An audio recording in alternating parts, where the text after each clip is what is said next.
Map তার ভাঙা গড়া নতুন অবয়ব ধারণ করা, এটা একটা ন্যাচারাল প্রক্রিয়া। শেষ কথা বলে কিছু নেই।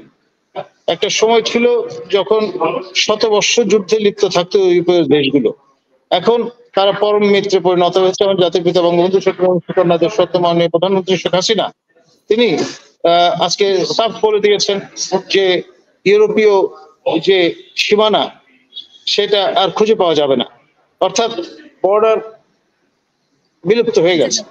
একটি অঙ্গরাজ্যের মুখ্যমন্ত্রী ভারতের সর্বভারতের মাননীয় প্রধানমন্ত্রীকে যে পত্র বা নিক্ষেপ করেছেন সেটি তাদের অভ্যন্তরীণ বিষয়, সে বিষয়টি তিনি সঠিকভাবে উল্লেখ করেছেন, এতে কোনো সন্দেহ নেই। কিন্তু আলটিমেটলি যখন দুই রাষ্ট্রের সম্পর্ক নিকটতর করবার ক্ষেত্রে এ ধরনের কণ্ঠকাকীর্ণ পত্রবান হাজির হয়, তখন একটু আইব্রো রেজ করতেই হবে। তবে দেখুন, 21st সেঞ্চুরিতে আপনার মধ্যযুগের মতো দেশ জয় করবার প্রয়োজন হয় না, ধরনটা পাল্টেছে, তবে মানচিত্র বদল অসম্ভব নয়। আপনার সর্বশেষ ওজন লাগবে কিনা, মানচিত্র বদলের জন্য নানান প্রক্রিয়া আছে। এটা তো ধরুন আপনার গুড় কিংবা চিরা মুড়ি নয় যে মাপ দিতে হবে, বিষয়টা আসলে সিম্বলিক। মূল বিষয় যেটা, সেটা হচ্ছে আমি যেটা বলছিলাম, সর্বশেষ মডেল যেটা, সেটা ইউক্রেন মডেল।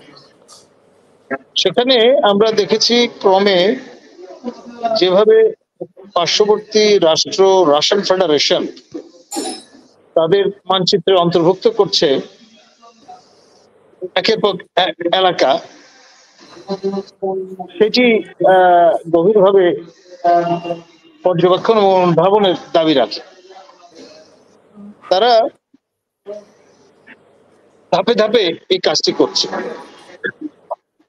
এবং আপনার পূর্বাঞ্চলীয় কয়েকটি অঞ্চল এথনিক রাশিয়ানদের দ্বারা নিয়ন্ত্রণে নিয়ে পরবর্তীতে গণভোটের আয়োজন করেছে, করে তারপরে জনগণের যে গণরায় তার উপর ভিত্তি করে রাশিয়ান ফেডারেশনের অন্তর্ভুক্ত করে নিয়েছে অঞ্চলগুলো। এখন এই যে মডেল, এটি আমরা 74-75-এর দিকে আমরা লক্ষ্য করেছি আপনার আমাদের এই দক্ষিণ এশিয়ায় হিমালয়ান স্টেট সিকিম এই ভাগ্যবরণ করেছিল। আপনার গণভোটের আয়োজন করা হয়েছিল এবং গণরায়ের ভিত্তিতে ভারতবর্ষে যোগদান করেছিল এই হিমালয়ান স্টেট, যেটি ছিল চগিয়াল শাসিত।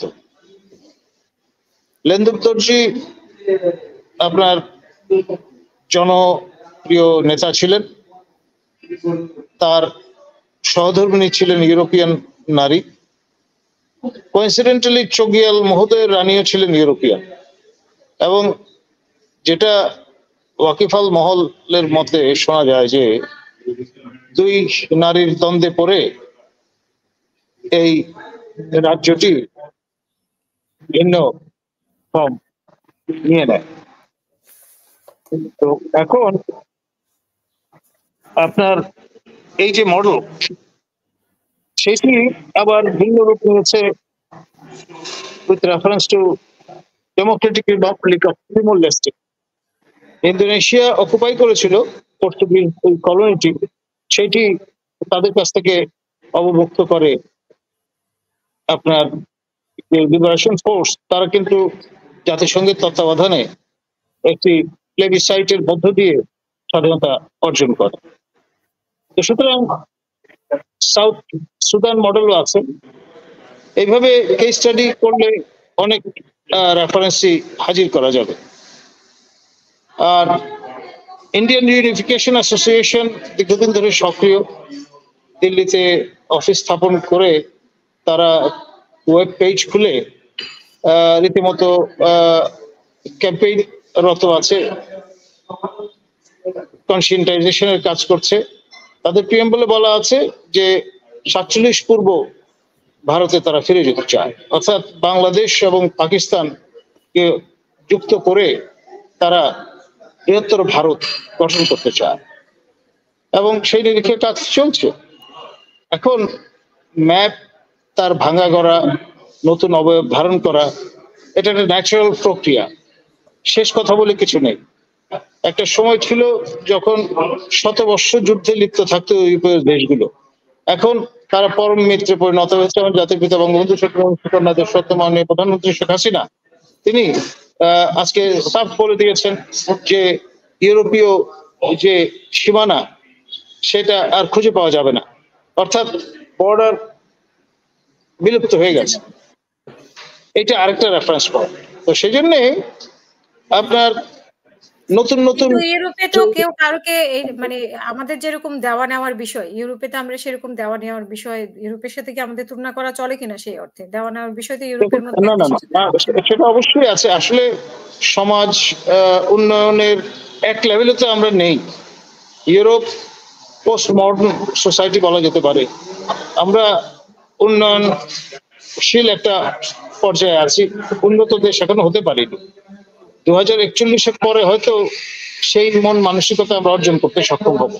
টিল দেন আমরা এভাবেই আছি, নানান রকমের সংকীর্ণতার ঘেট আমাদের তারা করছে। 41 বলতে এই সরকার যদি থাকে এরকম।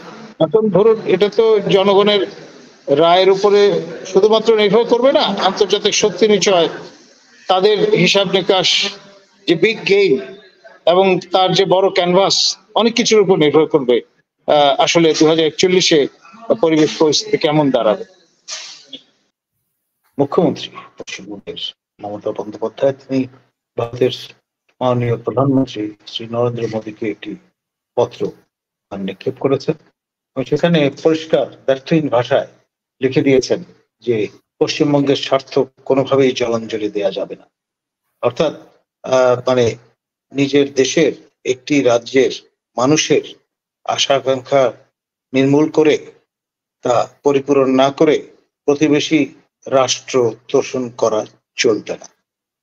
পরিষ্কার ভাষায় তিনি সেটি লিখেছেন এবং যদ্দূর মনে পড়ে আমার, পত্রটি আমি পড়েছি, 24 তারিখে তিনি এটি পাঠিয়েছেন এবং তার নিরিখে আমাদের জাতির পিতা বঙ্গবন্ধু সুকন্যা দেশরত্ন জনতি মাননীয় প্রধানমন্ত্রী শেখ হাসিনা তার প্রেস ব্রিফিং এ অ্যাকনলেজ করেছেন বিষয়টা, বলেছেন এবং সেই সঙ্গে এটি তাদের অভ্যন্তরীণ বিষয়, অর্থাৎ ভারতের একটি অঙ্গরাজ্যের মুখ্যমন্ত্রী ভারতের সর্বভারতের মাননীয় প্রধানমন্ত্রীকে যে পত্র বা নিক্ষেপ করেছেন সেটি তাদের অভ্যন্তরীণ বিষয়, সে বিষয়টি তিনি সঠিকভাবে উল্লেখ করেছেন, এতে কোনো সন্দেহ নেই।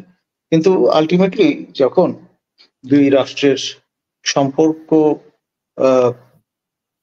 নিকটতর করবার ক্ষেত্রে এ ধরনের কণ্ঠকাকীর্ণ পত্রবান হাজির হয় তখন একটু আইব্রো রেইজ করতেই হবে। তবে এটা খেয়াল করতে হবে যে আমাদের দূর প্রতিবেশী রাষ্ট্র চীন আগ্রহ দেখিয়েছিল বারংবার, এখনো তারা আগ্রহী এবং আপনি জানেন যে আমাদের মাননীয় প্রধানমন্ত্রী চীন সফরেও যাবেন ভারত সফরের পরে, সেটাও পূর্ব নির্ধারিত।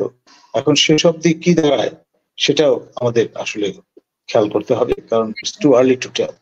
একেবারে চূড়ান্ত মীমাংসা হয়ে গেছে বা সিদ্ধান্ত হয়ে গেছে, জি দেশকে মাপা যায় না, বা কি দিয়ে দেশ বিক্রি করলে কি দিয়ে, এই ধরনের রসিকতার মধ্যে দিয়ে আসলে প্রধানমন্ত্রী কি কিছু হাইড করার চেষ্টা করছেন নাকি? ডেফিনেটলি না। মাননীয় প্রধানমন্ত্রী, আমি যতটুকু তাকে ছোটবেলা থেকে দেখে এসেছি, তিনি এই ঢঙেই কথা বলে অভ্যস্ত। একেবারে মানে পার্সোনাল টাচ যেটাকে বলে, সামনাসামনি টেবিল টক, আপনার এই যে টেবিল টকে আমরা যে আলোচনা করছি এই ঢঙেই তিনি কথা বলে থাকেন এবং খুব হাস্যরসাত্মক ভাবেই তার বক্তব্য উপস্থাপন করে থাকেন। তো সুতরাং এখানে তার যে স্বভাবসুলভ ভঙ্গি তার ব্যতিক্রম হয়েছে বলে আমি মনে করি না।